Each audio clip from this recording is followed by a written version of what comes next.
Кояш әйтте: «Аман мин яктырырмын, вә бер дә батмамын, янып торырмын».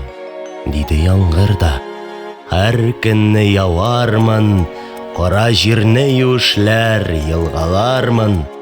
Суыңнан анда баткак, монда баткак, синең бар белгәнең җир былчыратмак». Диде яңгыр җавапта: «Син кызасың, игенне яндырасың һәм кырасың».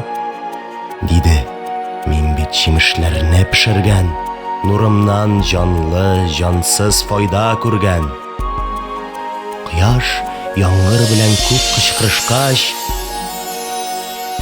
берсе-берсен яманларга тырышкач, татулашты.